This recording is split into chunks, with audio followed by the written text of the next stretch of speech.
Hello, class. Today I'll be doing the last episode of my Major Depressive Disorder podcast. We've been through a lot of topics, some including some criticisms that are associated with treatment to Major Depressive Disorder. We've gone through symptoms and we've gone through different perspectives that relate to Major Depressive Disorder. So today, I'm gonna give a little story, a little talk of Major Depressive Disorder about and how it relates to my life, to better put it. So my brother, he suffers from Major Depressive Disorder. And I'm sure you could have guessed because over the span of time, I have been saying that this topic is important to me because it relates to family. And it's just really tough to see someone go through that. So I'm just gonna give examples of how it would or not how it would have, how it did develop, and basically how it kind of ended up leading to where it is today. So basically, as a little kid, my brother, he had always been, a little shy and all that stuff, but he was always very, communicative, with family at least. And everything was good in childhood until, I would say, when I got into high school, about 10th grade, I would say. He started to distance himself a lot from a lot of us. He stays in his room very often, and he really just doesn't talk to any of us for the most part. For the reason, again, we didn't know at the time.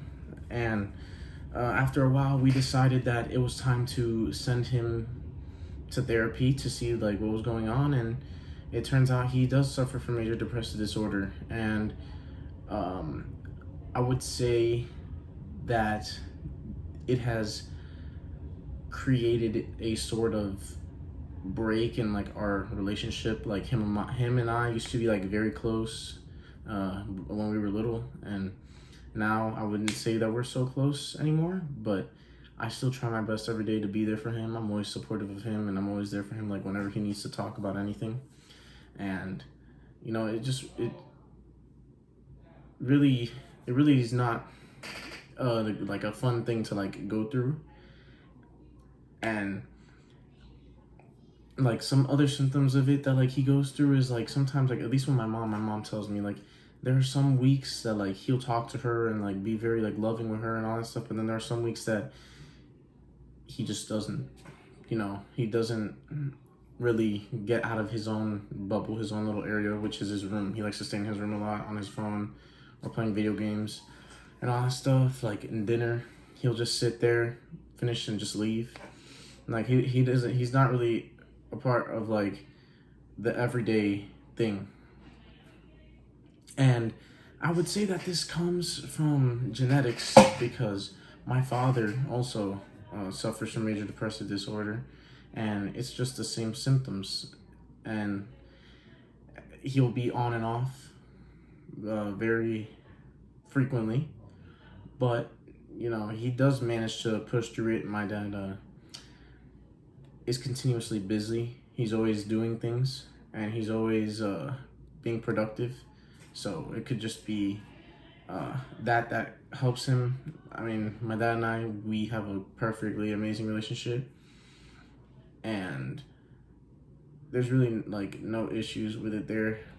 But back to when it comes into my brother, he's been going to therapy for a while, and recently he stopped, and it's just not really a good thing to go through, especially with someone so close to you. And now, thanks to this class and thanks to being able to do research on DSM-5 disorders, I was luckily able to do more research on this topic, and it honestly really helped me be able to understand like how his brain works and the way that this like affects him like on a daily basis. um and it also really helped to know like that the symptoms I had been seeing do relate to that, rather than him just, from the way I saw it back then when I was like, a little younger, 10th grade, as I said, as him not liking me anymore. Because at the end of the day, like, I know that's not the truth. He's very giving. He's a very giving and loving person. He's just not really showing it, and he doesn't really communicate as well as he had done in the past. And another thing that I'm very thankful for is being able to learn ways to help treat, well, not necessarily treat, but to deal like with someone that's going through major depressive disorder through my research. And I'm most likely gonna have to start incorporating a lot of those things. And for the most part, I just, give him his time, like let him do his thing, and once in a while try to have a normal conversation, and I just gauge whether he's into it or not.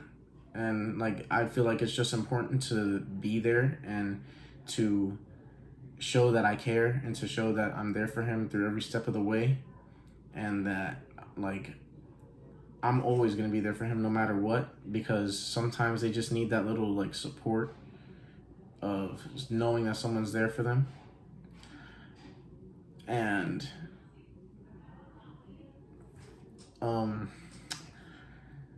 if you happen to have anyone or know anyone that's going through major depressive disorder, I highly recommend that you educate yourself, or just let alone any mental illness in general, because it's important to understand how to communicate and how to deal with, well, not necessarily deal with, but you know what I'm trying to say, like, just how to cope with and how to deal with the effects that the mental illness has on the person.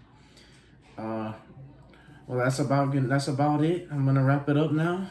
I hope you enjoyed today's episode. We got a little personal today, and have a great night. Have a great day whenever you're watching this, and I'm out.